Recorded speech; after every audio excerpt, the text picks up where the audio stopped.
So welcome Hansjörg Mayer and Frieder Nake in the Kunstbibliothek in Berlin, where Hansjörg, we're seeing an exhibition of a lot of your works in the 1960s and 1970s, featuring your typoems and your artist publications. And Frieder Nake, you're actually featured in some of the publications that we're going to see.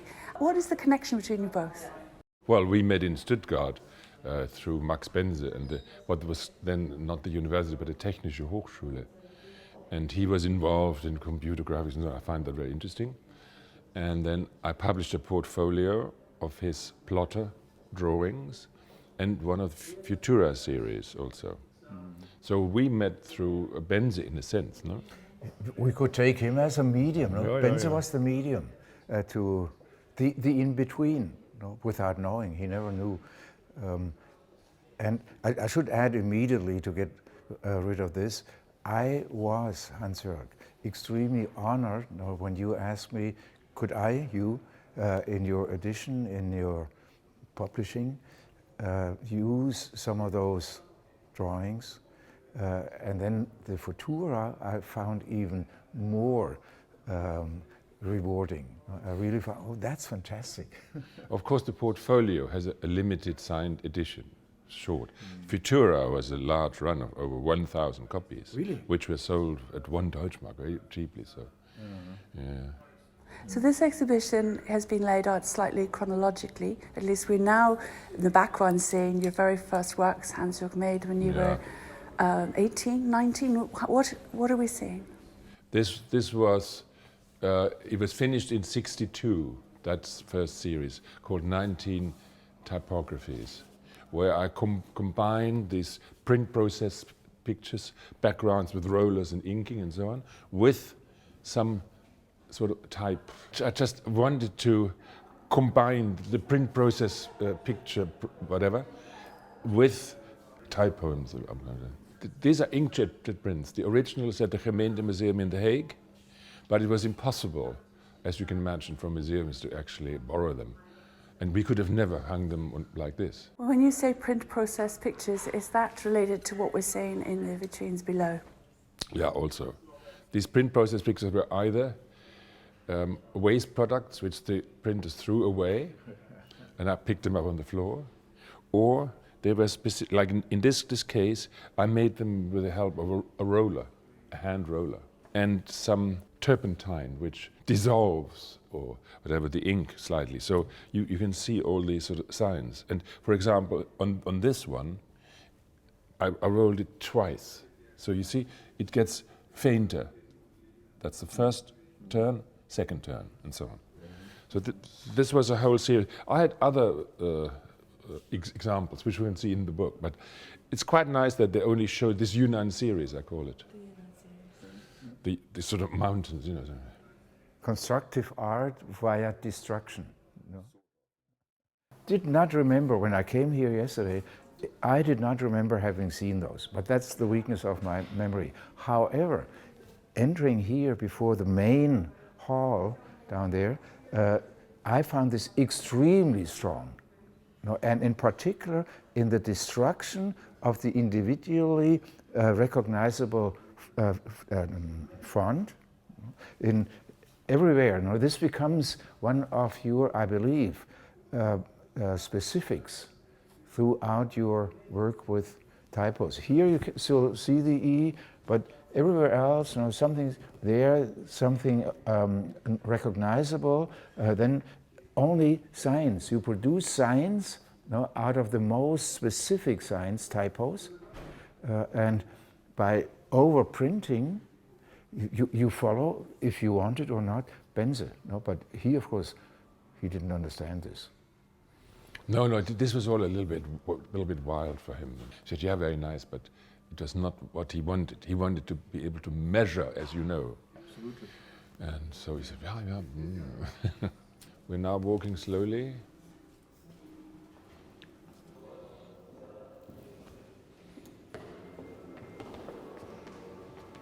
This is another world, huh? Yeah. And of course, Bense loved that. Sure. For him, he had this word, he called it super sign. He loved that. So for him, these were super signs. Hansjörg, these you called your first alphabet? Well, I didn't call it first. I called it the alphabet. Yeah. It was the first. Later on, it was called the first because I didn't know. And they were made between 1962 and 1963. How did you decide to do them in this particular way? Well, I made a simple rule. I said there must be at least 3, like with a Y, and not more than 9. So anything between 3 and 9 I could do and make a super sign out of it. And they were all printed letterpress, but I only had 1 letter each. They were big wooden letters, not animal lead. So I had to actually print, but if they were 9, I have to print it 9 times and move it. It was quite a hard work. And here, because when the Kunstbibliothek wanted a set, I didn't have a complete set of the alphabet. So, but I had a few proofs. You know, these are actually proof sheets.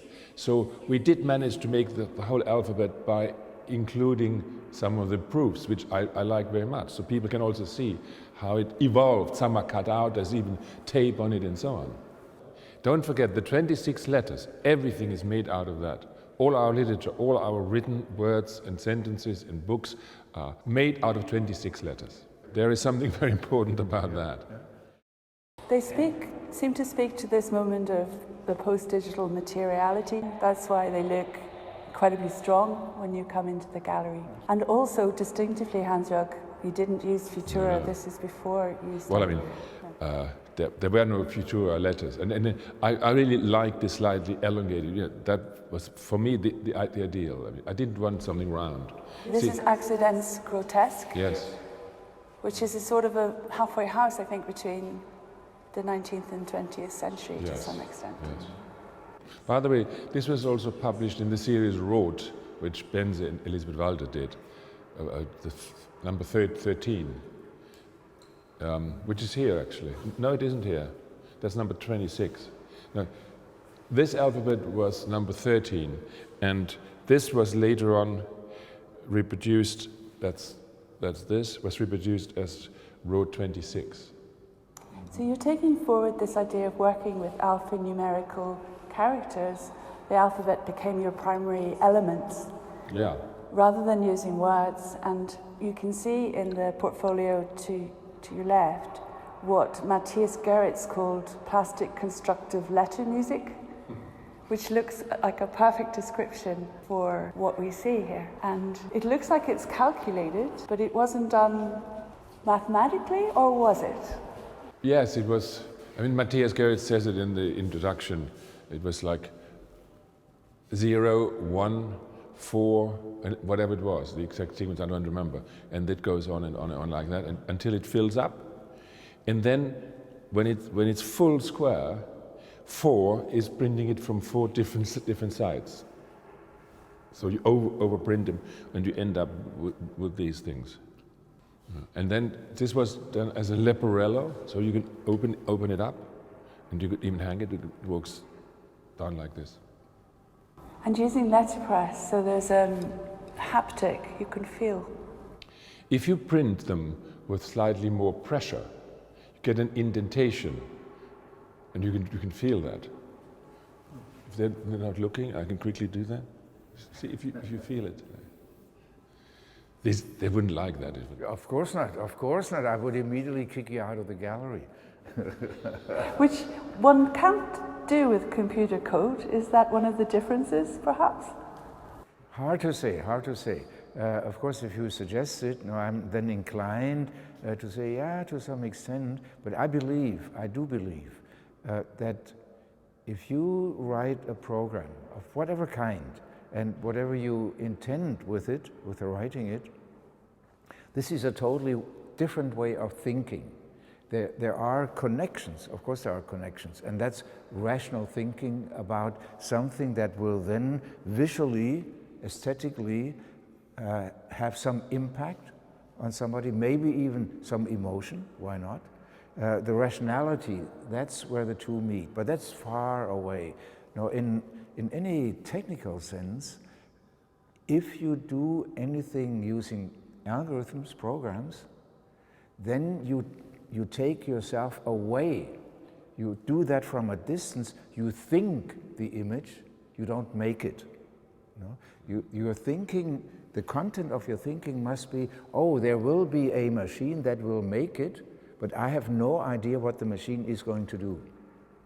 Yes, I do have an idea because I set a schema or something, that's the algorithm, but insofar I think the image, and you never, if you think images, think of an individual image. You always think of streams of images. That's the difference. You create works, Hansjörg. Now, these here particularly, they are so strong, they are individual works. And it would be stupid to think about these, you know, in the sense of, okay, and we have a schema that produces these, and totally stupid. I'm the machine at the same time. You are the machine at the same time, yeah. That brings us very nicely to Typoaktionen, where I would say that you didn't always know what was going to happen with it. No, of course not.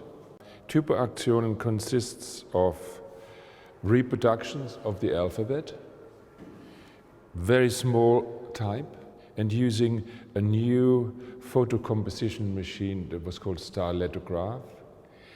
And what I did was, you can think of it more or less as a photographic enlarger. So you have a sort of light source, and I had a sliding thing with the reductions of the alphabet. And then I blindly, without knowing, I exposed it on a piece of film. So you can't see it. I was just moving the film randomly, so on, for 13 seconds, no, 30 minutes, I don't remember, anyhow, it says so. For a certain time always, and then you develop the film afterwards, and then you can see what has actually happened. So this is complete chance is not the word, but chancing. So I had 26 of these. I made letterpress blocks out of them because I wanted to print it letterpress in order to get the extra pressure and this haptic thing that you can feel it. If you print it offset, it just becomes black, same. You know? Yeah. So, and then on one side of this double thing, which is folded, on one side you print all 26 just as they are, without. And on the other side, you begin to overprint. You have A and then A plus B, A plus B plus C, blah, blah, blah, until the end. In the end, you have them, the whole alphabet on top of each other. But only by printing it letterpress can you still distinguish and feel the kind of difference. If it would have been offset, it would have been just black and not interesting. Yeah. And I chose a particularly smooth paper, so it would indent beautifully. Wonderful. And then it's all folded up, and you can open it up as a Labarella, whatever it is. You know, you here started from a schema. You know, you set it up. Yeah. Taking care of a lot of properties of the material, therefore this particular printing. Yes.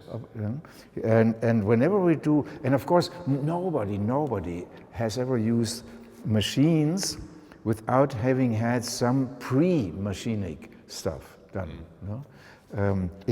In some way you could say, would you agree that the 60s are the time when the machine appears, no, knocking at the door.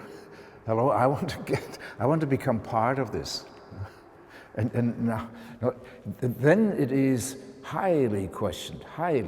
All the art critics, if they are friendly, they make jokes about it. Now there is no images that don't have some digital components, almost. No? Gerhard Richter is so, yeah. Occasionally. The strip paintings, no, they are done digitally. No? Yeah. And so forth. Neo Rauch, of course, will always be painting, clearly, yeah. But the world is moving faster the digital way, not always very artistic. Interestingly, in Studio International in 1966, Edward Lucy Smith said of what Hansjörg was doing was, in a way, misusing the machine, appropriately given the Gutenberg press being, made in the whole German history of printing. And it's saying he was actually taking our friend, the printing press, and doing things with it that no one expected to happen. which I think is great. Should we say abusing? It has got a new meaning. Yes, you know what? The computer is the machine to compute, as its name tells us, for nothing else. Nothing else.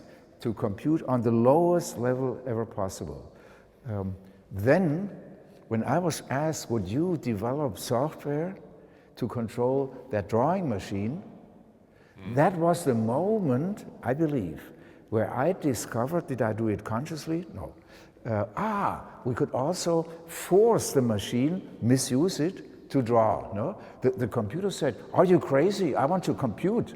No? Therefore, the computer forced other people to think of drawings as if they were calculations. And that's remarkable. It is remarkable, no? Because there are, by the way, no straight lines in the world anymore. Pixels, no. I see, yeah. They look as if, but they're not. We are in the times of the as if. The computer is the machine of the as if, of the great as if, all capital letters. So the Futura series, which was made between 65 and 68, is exceptionally diverse in its content. It's like bringing to a head, literally, with its final work, Robert Fillieu, a series of experimental texts with graphic design and typography, almost going beyond concrete poetry at this point. Hansjörg, can you talk a little bit about editorially how Futura was put together? I didn't have an exact plan, or I didn't plan this from, I just started with Matthias Göritz, where I was with them, and then it just whoever I met or whatever I thought was interesting, I did. And even Frieder Nake. Even him, yeah. Of course, the first few had to be there. Burkhardt, Benze, absolutely. Döhl also. But then it becomes really accidental. Really. Yeah. So Frieder, what were you doing there with number 13? Do tell us a little bit more about what's happening. This particular piece, that's from a program I did in 1966 called Walk Through Raster. So there is a very strict mathematical theorem indeed behind this program. As you sense, maybe there is a hidden, it's not drawn, a grid behind, rather small little squares. Into each of them, the squares, a short vertical or a short horizontal line could be drawn, or nothing. And you see at the top, there is few lines only, the same at the bottom again. And what is happening is that the probability for horizontal or vertical to be filled and the empty square being kicked out, that probability increases towards the middle. It goes like this, and hardly any empty squares here, and then it decreases, or the probability for the empty increases again. This is called the Markov process, and 66, by the time the computer was so weak that I could have only a memory of one. So depending on what the machine had decided to do now, the next field got a different kind of probability. So this is a so-called non-homogeneous Markov chain. That's mathematics, is not important, but that particular mathematics plays a hidden role here. As it's the same as if you are painting Maria and Jesus and Joseph in the background, or something. They also have their rules. That baby must be fantastic, and Maria must look rather stupid, or what happened to me. I did not have sex, but I now have a child. Here it's mathematics behind, By the way, whilst we are hearing the soundtrack of one of our films, I also used to make films with Georg Benze, Max Benze's son, and another architect friend of ours, the three of us. We had a film team at the University of Stuttgart, where obviously nobody had any money, so with the help of actually Benzi, we got at least film paid for. You know, we could buy films because we got money from the university. And we selected, I think we did 10 films, and it was all forgotten. And one day I speak to Georg Benzi and said, do you know where all those films are, whatever? He said, no, I don't. But then he found a whole box in his cupboard, which had all the films and the scripts and everything in it. So we selected 6, and we made this book here, all about the films, with all the film scripts and everything, you know. And then we chose 2, which they're showing here continuously. So that's the sort of soundtrack you hear. And then we have another work with referencing programs here from Peter Schmidt, who I think was a German-born artist as well, who lived in England. Who taught at Watford School of Art. I was a painter. So you have the emergent poems just above it, and you begin to see this transfer between a more visual approach to text coming through in the last 6 works as well. The Wolf Fostel work looks almost like an early Dadaist work. What was the connection there? I did meet him, and he saw me, and he loved the Futura. I said, would you like to do Futura as well? I said, all right. So I said, okay. And then he came up with an idea, and I actually made the actual composition. He said, do this, you know, use blah, but he didn't design it. I designed it. And then he was terribly happy that the way it was. I'm particularly glad to see Wolfgang Schmidt here. I loved him whenever he was with you somehow. I loved him very much. Herman de Vries also. Do you know that I think in 66, 67, there was in Amsterdam a show, Frieder Nake, Herman de Vries. Oh no, I didn't know that. Nothing, no computers or so, just as if it was art. Really? Well, it is. Galerie Swart. I didn't know that. See, for example, whenever these people had an exact idea, for example, Belloli, you know, he would know exactly what he wanted, so you just carry that out. But for example, in this case, he said, well, I give you the actual lines, and then you just bend them and do whatever. So this is more of a collaboration, like with what was said. Sometimes it's more a collaboration, but sometimes when they have exact ideas, I just do exactly what they wanted, finished. And on this first portfolio, I used different colored papers. I thought it, you know, to make distinction. But then afterwards, I only used white paper. This is when you really introduced Futura and other formatting principles into the concrete poetry world.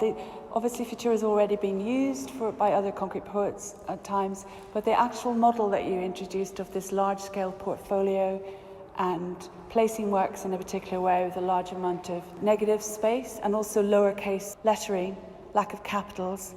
Tell us a little bit about approaching making a portfolio like this when you were 21. Well, by the way, the first thing about only using Futura, I thought if you use different typefaces, it's all falling apart, you know, and somehow there has to be a certain coherence. And I discussed it with all the different poets, of course. I said, look, do you like the idea of just using Futura and lowercase? No. Everybody said absolutely yes. And, you know, just think about it. You have capitals, you have different typefaces. It would be terrible. So that unified it somehow. And all the poets loved the idea. So, of course, if they would have said no, you know, but and also and then in this one and in this one, all Futura. So we look at the work on the bottom right, it's Pedro Zisto, and we see that it was given to you in a notebook in a handwritten form. The transformation of the work is rather interesting. Well, I think when I talked to him about this, he sort of told me the idea, and I then wrote it down, which is in here. And he said, yes, that's what I want. And then that's what it is. Yeah. Slightly different, of course, but...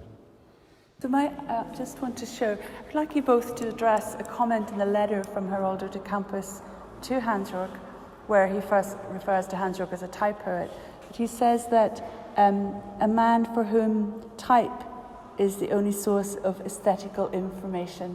What did he mean by that? If you want to do anything aesthetically interesting, I believe, and that's of course not my statement, that's Bauhaus, you must start with reduction. No? If you start, as nowadays, with 16 million colors, all my students, oh, I want to have more colors, then nothing but rubbish comes out of it. In the reduction, you start developing some aesthetic feeling, I think. You are extremely radical by having the 26 letters without any diacritical allowances. No? Fantastic. The consideration of the work of art as a sign, that is powerful, no? Because it links you up to a well-developed theory, semiotics, and I believe what remains of Bense is him pointing out to us the importance of semiotics. I think that remains. Right, I'm very glad, yes, because that brings us to one of Hansjörg's most admired works, made in 1965, which looks like it sits in between poetry and code and semiotics and semantics. It's just made from Futura typeface. And the word oil has the circle, because Futura is a circle and line. So here you have the circle, the O, the line L, and then I is one each, so oil. Fantastic. I mean, I call that a poem. I call them all poets. Poems, of course. But of course, the most famous poem, the only really, is Sau aus USA, which you can read that way. I made that in protest to the Vietnam War. And it was picked up by the Americans massively. They made even T-shirts out of it. I wish I would kept one, but I don't. That's a fantastic example for heavily reduced to 3 letters in 3 different combinations. Now take information aesthetics. It will fail miserably. You measure it, nothing interesting comes out of it. Only the semantics. Fantastic, fantastic. So Frieder, we now come to your beautiful portfolio. The fact that you did this, I was proud that you put that into your series of such. And Hansjörg, you see from the distance little black lines here, more or less. It says something, the author and so forth. This is my own type font. Yeah, good. Because the computer, of course, had to do this. This was printed on a plotter. This is not printed by letter or whatever. Yeah. He printed them all on this plotter, which we had at the Technische Hochschule, Yeah. And of course the other thing was, people said, computer graphics, that's not art. I said, rubbish, of course it's art. And I said, publish it as a portfolio like all the other things. But it's true, wasn't it? It was not accepted at the Absolutely, time. yeah. And it was so stupid. I didn't hate the people who always, it's okay. You were clear enough, I take this as art. I didn't care, but now looking back decades, I think, yeah, okay, you were right. So the term artificial art was used, wasn't it, at the time? Artificial art? I don't know that. Benze used to. Oh, yeah, sure. You were there when Nake's exhibition started? Of course. Yeah. You also know the story. I know the stories. Nake had the 5th of February, 65, the first in the world didn't know this, first exhibition of computer-generated drawings. Fantastic. So Benze speaks, nobody understands the word. Projects of Generative Aesthetics is his text. It's in one of the Rot, number 19. Okay, over. Nake gets up and says a few words how to do this, how he did this, explaining. Okay, there is a group from Kunstakademie. Sonderborg is amongst them. Fantastic. Kapitsky, Stankowski. The Queen. This was at the Studien Gallery at Benze's floor, on Benze's floor, where we did exhibition. We did many posters for it. Yeah. And the other chaps were from the Art Academy who came. So when Nake is over, polite clapping of your hand. And everybody's standing around thinking a little. And then Trökes, he's more or less an expressionist, wrong, but roughly like this. Action painting a bit. So Trökes says, "Oh, young man, that's quite interesting." Approaching Nase, "That's quite interesting what you tell us, but you know what? Can you make your machine draw," he says, he should have said painted, not mad, "draw like I do it." Can you make your machine draw in my ductus? And Nase, "Yes, of course." Did he? And he continues. He first says, "Yes, of course," which is an incredible insult. And then he says, "If you tell me." Fantastic, no? Yeah. Fantastic, if you tell me. Because, of course, no painter can tell anybody else how he does it. He does it. No? So the artists become furious. No? "What? Are you crazy?" And they leave. Benze gets, "Why? Please, gentlemen, stay here. This is only artificial art." That's where the term came up. I was not there actually, but I did hear about it. And what he used here in artificial art is, of course, quoting indirectly artificial intelligence, which by the time is already in the world somehow, not long, 6 years, 7 years. Of course, your connection, Hansjörg, to this is that you actually typeset in letterpress Nice's account of the work in the Rote 19 whatever, which is this lovely combination again, as you say, of letterpress and computation, both coming together in Stuttgart at this time, and uniquely, I think. Oh, this series of posters, of which we see 3, I had a small gallery at some point in Stuttgart for a short time, and I printed these posters for these different exhibitions. For example, Siegfried Kramer, when he showed it and so on. Why I did the little gallery was that a lot of the things I published, the people were not very well known, and people knew very little, so I thought by having a little gallery where I always showed other works at the time when I published something of them, I thought this would be helpful, but I lived already in London and it was difficult to keep, so I had it for 2 years or so.